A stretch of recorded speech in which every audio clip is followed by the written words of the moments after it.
Greetings, everybody. GleeCon here again with another episode of Lore of Warcraft. So, I mentioned in the last episode that we can now get started with this book, Arthas, Rise of the Lich King. This is one version of it. It has been also re-released as part of the Warcraft Legends series. Neither of those are easily available, although I was able to find it in this ebook format. It's inferior, but we're going to ride through.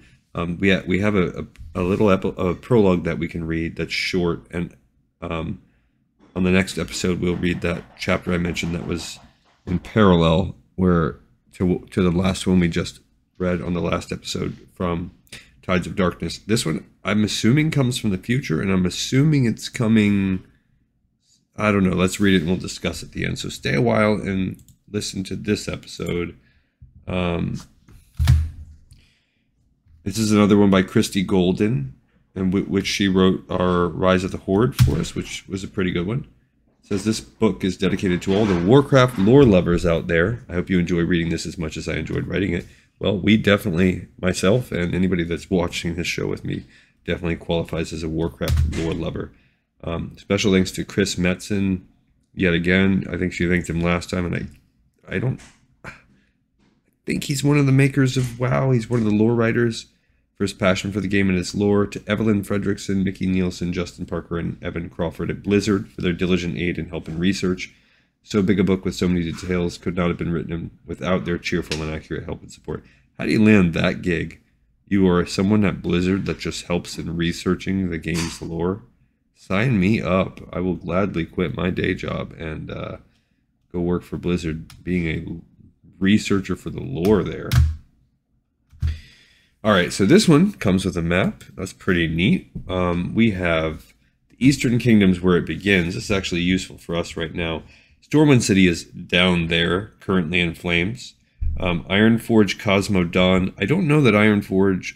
I kind of think we're going to get to a point in Chronicles where we describe... Because I believe not only do the orcs go by sea and sail across the bay here, but I think they also march by land. I think they do a twofold thing here. So they've got to defeat the orcs to do that. I mean, the dwarves. And they'll come up to, here's Durnhold Keep.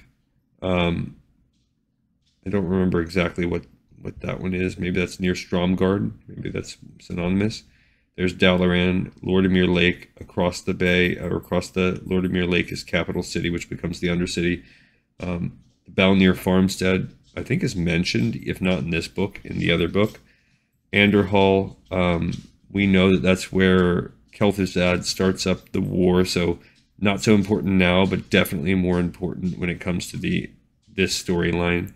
Hearthglen, Stratholme, those things are important for the Plague and the Scourge. Quel'Thalas, Silvermoon, the Sunwell, those things are not going to be called that for some time. Silvermoon, maybe. And then, of course, we know he will eventually get sent to Northrend.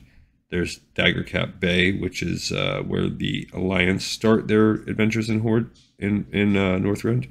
The Forgotten Shore, I don't know what that is. The Edge of Dragonblight, maybe? And the Frostmourne Cavern. So those things, I'm guessing that's where he's going to get his sword, Frostmourne. Those things are all around Dragonblight. And eventually, you know, he's going to come up here to Icecrown Citadel. So these things will become important as we go along. This is a longer book, I believe. Looks like it has 24 chapters, plus a couple interludes, some prologues, and an epilogue. So altogether, it looks like it's 27, 28, a little longer than the other ones. But this is it. If you look about it, this is one of the annoying things. It's hard to go back. So this is it for the prologue. We just have this little pinch here that we'll read on this episode. And my dog just came up and licked the inside of my arm. It scared me. Startled me. Caught me off guard. What's up, buddy? All right, so we're going to read this prologue, The Dreaming. The wind shrieked like a child in pain. The herd of Shoveltusk huddled together for warmth, their thick, shaggy coats protecting them from the worst of the storm. So right there, that lets us know this is taking place in Northrend. They formed a circle, with the calves shivering and bleeding in the center. Their heads, each crowned with a massive antler, drooped toward the snow-covered earth, eyes shut against the whirling snow. Their own breath frosted their muzzles as they planted themselves and endured.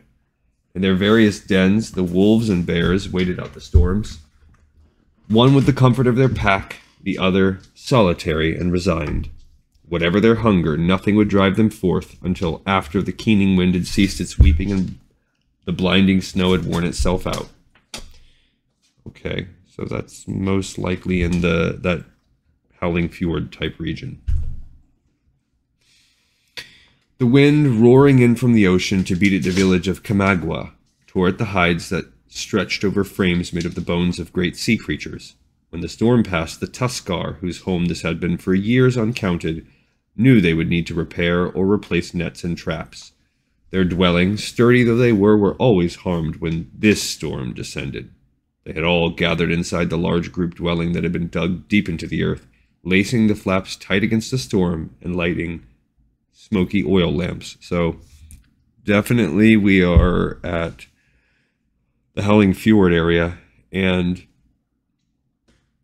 it would seem that we are probably, this is right before Wrath of the Lich King begins, so much into the future from where we're at now. Elder Atuik waited in stoic silence. He had seen many of these storms over the last 7 years. Long had he lived. The length and yellowness of his tusks and the wrinkles on his brown skin testament to the fact, but these storms were more than storms, were more than natural. He glanced at the young one, shivering not with cold, not the Tuskar, but with fear. And remember, the Tuskar are the walrus people. "He dreams," one of them murmured, eyes bright, whiskers bristling. "Silence," snapped Atuik, more gruffly than he had intended. The child, startled, fell silent, and once again the only sound was the aching sob of the snow and wind.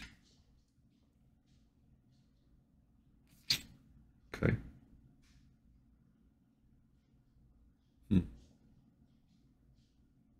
That makes me feel that it's not a Tuskar child, but perhaps this is a young Arthas. But I don't know, I'm not sure. It rose like the smoke, the deep bellowing noise, wordless but full of meaning, a chant carried by a dozen voices. The sounds of drums and rattles and bone striking bone formed a fierce undercurrent to the wordless call.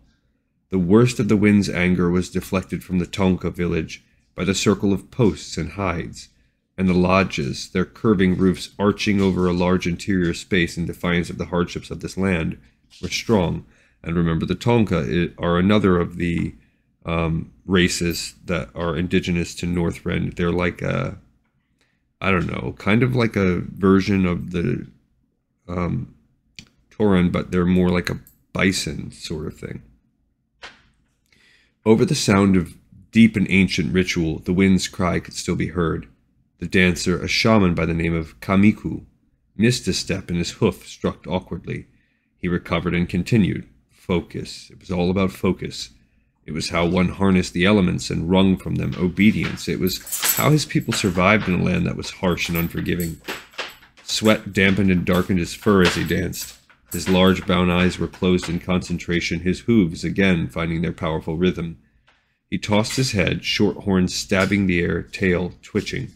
Others danced beside him, their body heat and that of the fire burning brightly despite the flakes and wind drifting down from the smoke hole in the roof, kept the lodge warm and comfortable. They all knew it was transpiring outside. They could not control these winds and snow as they could ordinary such things. No, this was his doing, but they could dance and feast and laugh in defiance of the onslaught. They were Tonka. They would endure. Him, I'm guessing, being Arthas the Lich King, who's making things even colder and more miserable in the Northrend. The world was blue and white and raging outside, but inside the great hall the air was warm and still. A fireplace tall enough for a man to stand in was filled with thick logs, the crackling of their burning the only noise. Over the ornately decorated mantel, carved with images of fantastical creatures, the giant antler of a shovel tusk was mounted. Carved dragon heads served as sconces holding torches with flames burning bright. Heavy beams supported the feast hall that could have housed dozens. The warm orange hue of the fires chasing away the shadows to hide on the corners. The cold stone of the floor was softened and warmed by thick pelts of polar bears, shovel tusk, and other creatures. A table, long and heavy and carved, occupied most of the space in the room. It could have hosted 36 easily. Only 3 figures sat at the table now. A man, an orc, and a boy.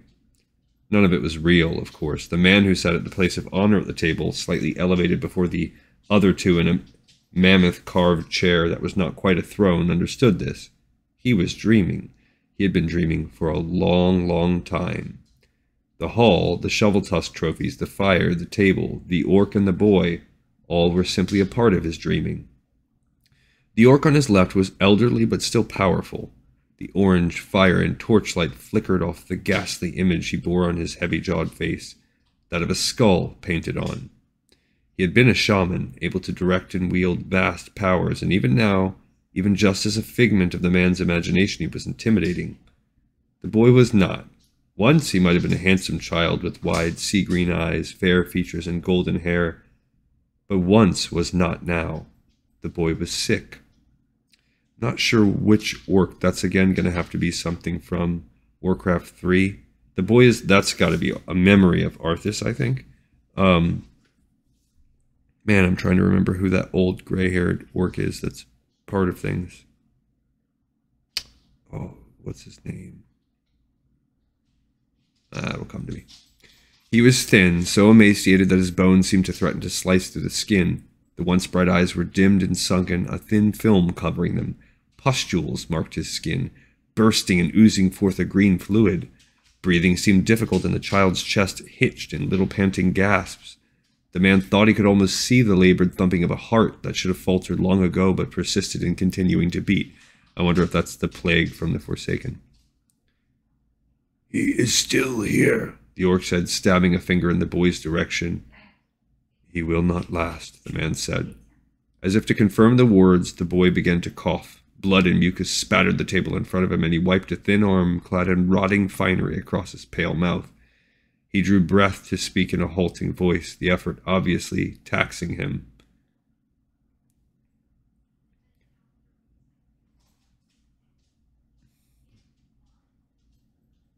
"You have not yet won him, and I will prove it to you."